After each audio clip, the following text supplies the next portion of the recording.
ઘણા વર્ષો પહેલાની વાત છે. અશ્વપતિ નામનો એક રાજા હતો. તેણે એક રાણી હતી. તેનું નામ વૈશાલી હતું. રાજા અને રાણી ખૂબ ઉદાર અને માયાળુ હતા. તેઓ બધી જ રીતે ખુશ હતા, પરંતુ તેઓના ઘરે સંતાનની જ ખોટ હતી. એક દિવસ તેમના મહેલમાં સાધુ મહારાજ આવ્યા. તેમણે પણ રાજા રાણીની સ્થિતિ જોઈને દુઃખ થયું. આથી તેમણે વાંજિયા મેણું ભાંગવા માટે સાવિત્રી દેવીનું વ્રત કરવાનું કહ્યું. રાજા રાણીએ સાવિત્રી દેવીનું વ્રત કરવા માંડ્યા. થોડા સમય પછી દેવી પ્રસન્ન થયા. રાજા રાણીએ કહ્યું કે માતા, અમે બધી રીતે ખુશ છીએ, પરંતુ અમારા ઘરે સંતાનની જ ખોટ છે. પછી માતાએ કહ્યું કે તમારા ભાગ્યમાં પુત્ર નહીં પણ પુત્રી છે. તે પુત્રી એવી ગુણિયલ અને ભક્તિવાળી હશે જે આગળ જતાં તમારું નામ રોશન કરશે. આવું કહી માતા અંતર ધ્યાન થઈ ગયા. 9 મહિના પછી વૈશાલી રાણીએ એક પુત્રીને જન્મ આપ્યો. માતા સાવિત્રીનું કૃપાનું ફળ માની આ પુત્રીનું નામ સાવિત્રી રાખવામાં આવ્યું. સાવિત્રી જેટલી દિવસે ન વધે તેટલી રાતે વધવા લાગી. રાજા રાણી તેને લાડકોડથી ઉછેરવા લાગ્યા. તે દેખાવે ખૂબ સુંદર હતી. વળી માતા પિતાના સંસ્કાર પણ વારસામાં મળ્યા હતા. સમય જતાં રાજા રાણીએ તેના લગ્નની ચિંતા થવા લાગી. રાજા રાણીએ ચારે દિશામાં યોગ્ય મૂર્તિઓ મેળવવા માટે તપાસ કરાવી, પણ સાવિત્રીને યોગ્ય વર ક્યાંય મળ્યો નહીં. છેવટે તેમને સાવિત્રીને જ પોતાના વરની પસંદગી કરવાનું કહ્યું. સાવિત્રીએ વનમાં આશ્રમ બાંધીને રહેતા ધુમ્મતસેન રાજાના પુત્ર સત્યવાન ઉપર પોતાની પસંદગી ઉતારી. આ વાત સાંભળી રાજા રાણી બંને ખુશ થઈ ગયા. આ સમયે નારદજી ત્યાં આવ્યા. રાજા રાણીએ નારદજીની સલાહ માંગી.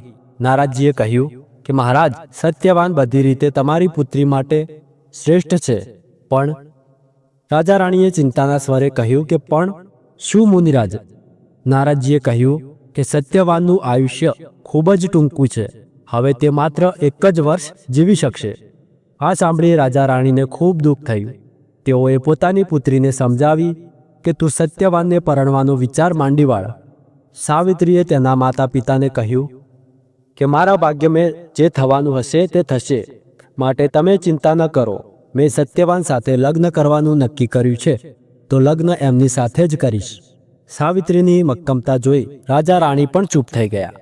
રાજા અશ્વપતિ ના છૂટકે ધુમ્મસેનના રાજાના આશ્રમમાં ગયા અને પોતાની દીકરીનું માંગું નાખતા કહેવા લાગ્યા કે રાજા, હું રાજા અશ્વપતિ છું અને મારી પુત્રી સાવિત્રીને આપના પુત્ર સત્યવાન સાથે પરણાવવા ઈચ્છું છું. રાજા ધુમ્મસેને કહ્યું કે ક્યાં તમે અને ક્યાં હું? મારી પાસે રાજપાટ પણ નથી રહ્યા. મારા દુશ્મનોએ મારું બધું જ પડાવી લીધું છે. આથી હું વનમાં આશ્રમ બાંધીને બાકીના દિવસો વિતાવું છું. તમે તમારી દીકરીને શા માટે નર્કમાં ધકેલો છો? અશ્વપતિએ કહ્યું કે રાજન, મારી પુત્રી આપના પુત્રને પરણવા ઈચ્છે છે, તો તમને વાંધો શું છે? રાજા ધુમ્મસેને કહ્યું કે મને એમાં શું વાંધો હોય? ખુશીથી મારા પુત્ર સત્યવાન સાથે તમારી પુત્રીને પરણાવો. તેઓ ઊભા થવા ગયા. તેઓ આંધળા હોવાને કારણે પાણીના માટલા સાથે અથડાયા અને પડતા પડતા બચી ગયા. સત્યવાન ત્યાં આવી ગયો અને તેને પિતાજીને બેસાડી દીધા. સારું મુહૂર્ત જોઈને અશ્વપતિએ સાવિત્રીને સત્યવાન સાથે ધૂમધામથી પરણાવી દીધી.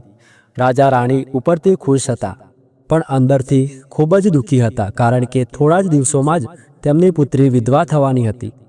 લગ્ન પછી સત્યવાન અને સાવિત્રી આનંદથી રહેવા લાગ્યા. પતિ પત્ની એકબીજાને ખૂબ જ પ્રેમ કરતા હતા. જ્યારે સાવિત્રીએ પોતાના પતિ વિશે નારદજી પાસેથી ટૂંકા જીવન વિશેની વાત સાંભળી હતી, ત્યારથી તેણે સાવિત્રી દેવીની આરાધના કરવા માંડી હતી. આમ કરતાં કરતાં 1 વર્ષ પૂરું થવા લાગ્યું. સત્યવાનના મૃત્યુનો દિવસ આવી ગયો. એ દિવસે સવારે સત્યવાન જંગલમાં લાકડા કાપવા જંગલમાં જવાની તૈયારી કરવા લાગ્યો. સાવિત્રી પણ તેની સાથે તૈયાર થઈ ગઈ. જંગલમાં એક સુકાયેલું ઝાડ જોઈ સત્યવાન તેને કાપવા લાગ્યો. થોડી વારમાં તેને પેટમાં દુખવા માંડ્યું. તે બેભાન થઈ જમીન ઉપર ઢળી પડ્યો. સાવિત્રી તેની નજીક ઊભી હતી. તે આ દ્રશ્ય જોઈ રડવા લાગી અને સત્યવાનના કપાળ ઉપર હાથ ફેરવવા લાગી. એટલામાં ત્યાં પાડા ઉપર બેસીને એક વિશાળ માણસ આવ્યો. સાવિત્રીએ કહ્યું કે તમે કોણ છો અને અહીં કેમ આવ્યા છો? આવનાર વ્યક્તિ યમરાજ સ્વયં હતા. તેમણે કહ્યું કે હું યમરાજ છું અને તારા પતિના આયુષ્ય પૂરું થઈ ગયું છે, એટલા માટે તેને લેવા માટે આવ્યો છું. આવું બોલી યમરાજાએ સત્યવાનના શરીરમાંથી પોતાના હાથમાં રહેલા પાશ વડે તેના પ્રાણ ખેંચી લીધા. સત્યવાનનું ખોડિયું નિષ્ણાત બની ગયું. સત્યવાનના પ્રાણ જવાથી સાવિત્રીને ખૂબ આઘાત લાગ્યો. તે રોતી કકળતી યમરાજ પાછળ જવા લાગી. યમરાજાએ તેને પાછળ આવી જોઈ કહ્યું કે તું શા માટે મારી પાછળ આવે છે? લલાટે લેખ લખાયેલા લેખ ક્યારેય મિથ્યા જતા નથી. તારા પતિના નસીબમાં લાંબુ આયુષ્ય લખાયું નથી, માટે તું બધું ભૂલી જા અને પાછી વળી જા. સાવિત્રીએ કહ્યું કે જ્યાં મારો પતિ ત્યાં હું, માટે પાછી તો નહીં જ વળું. હું તમારી સાથે 7 ડગલા ચાલી એટલે આપણા વચ્ચે મિત્રભાવ સ્થાપિત થઈ ગયો છે. આથી હું તમને મિત્રભાવે વિનવું છું કે મને મારો પતિવ્રતા ધર્મ બજાવવા દો. યમરાજાએ કહ્યું કે દીકરી, હું તમને હજુ પણ કહું છું કે તારે તારા પતિના પ્રાણ સિવાય જે જોઈએ એ માંગ, પણ પાછી વળી જા. સાવિત્રીએ કહ્યું કે મારા સસરાને ચક્ષુદાન આપી દેખાતું કરો. યમરાજે કહ્યું તથાસ્તુ, હવે તું પાછી વળી જા. સાવિત્રીએ કહ્યું મારા માટે પાછું વળવું અશક્ય છે. જ્યાં મારો પતિ ત્યાં હું, એ જ નારી ધર્મ છે. વળી સત્ય પુરુષોનો સત્સંગ કદી નકામો જતો નથી, તો પછી શું તમારો સત્સંગ નકામો જશે? યમરાજે કહ્યું કે દીકરી, સાચે જ તે મને ધર્મ વિશે સમજ આપી. તારા ઉપર હું ખુશ થયો છું. તારા પતિના પ્રાણ સિવાય જોઈએ એ માંગી લે, હું ખુશીથી આપીશ. સાવિત્રીએ કહ્યું કે મારા સસરાને આંખો આપી દેખાતું કર્યું. હવે તેમનું છીનવાઈ ગયેલું રાજ્યપાઠ પાછું અપાવો. યમરાજાએ કહ્યું તથાસ્તુ, હવે આગળનો માર્ગ કપરો છે, માટે તું પાછી વળી જા. સાવિત્રીએ કહ્યું તમે દરેક પ્રાણીને નિયમમાં રાખો છો, માટે તમારું નામ યમ છે. દરેક પ્રાણી ઉપર દયાભાવ રાખવો અને શરણે આવેલાનું રક્ષણ કરવું, એ તે ધર્મ છે તમારો. અત્યારે હું તમારા બારણે છું, તો તમે મારું રક્ષણ નહીં કરો?